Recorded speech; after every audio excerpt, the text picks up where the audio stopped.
मैं आपके आभार से शुरू करना चाहूँगा जो आपने मेरी वीडियो कॉन्शियसनेस हेल्थ और स्पेशली भगवद गीता को दिया है, जिसे यूट्यूब पे 30 मिलियन से ज़्यादा बार देखा जा चुका है और हर रोज़ देखी जाती है।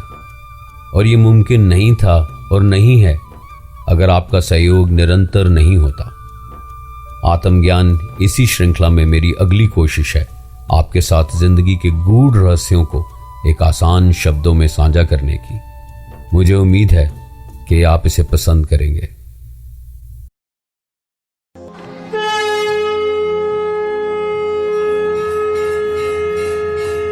सूरज निकल गया, शंख बज गया, गांडे उठाओ वत्स, ये पृथ्वी पे तुम्हारी जिंदगी ही तुम्हारा युद्ध है, तुम्हारी अपनी मुक्ति के लिए।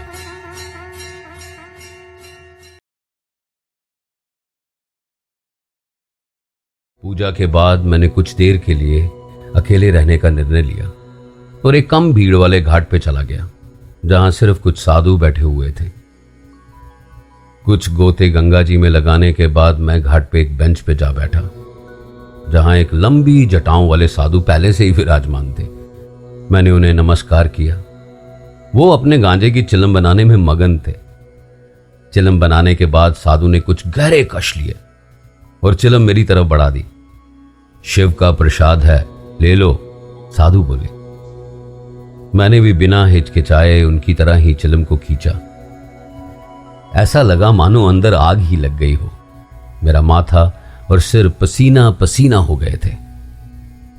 किसको गंगा जी में विसर्जित करने आए हो?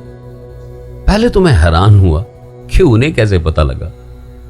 फिर समझ आया कि यहां और क्यों कोई आएगा। पिता को मैंने जवाब दिया।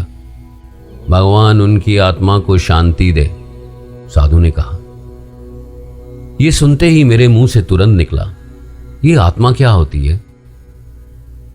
हम सब आत्माएं हैं और पृथ्वी पे ये जिंदगी परीक्षा आत्मा की पवित्रता की, उसके शुद्धिकरण की, उसके कर्मों की, ताकि किसी एक जन्म में पवित्र होके एक आत्मा परमात्मा में सदा के लिए विलीन हो जाए।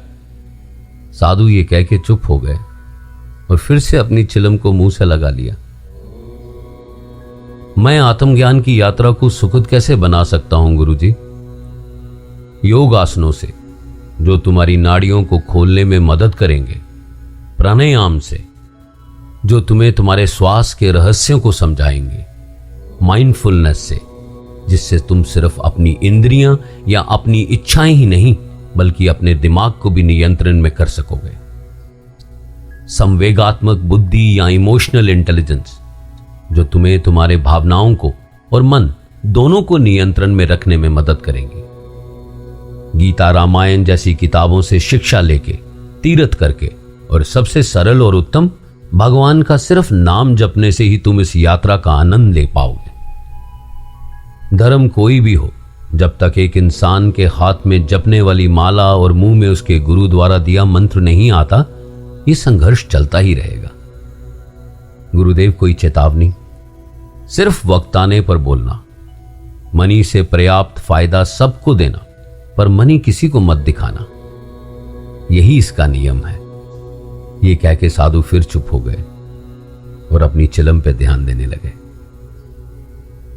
वैसे ही आंखें मूंदे मैं बैठा रहा। देर बाद आंख खुली। बेंच पे मैं अकेला ही था। आसपास देखा तो कोई नहीं था। साधु भी घाट पे बहुत कम रह गए थे। मैंने पास में बैठे एक साधु से पूछा, वो साधु कहां गए जो यहां बेंच पे बैठे हुए थे?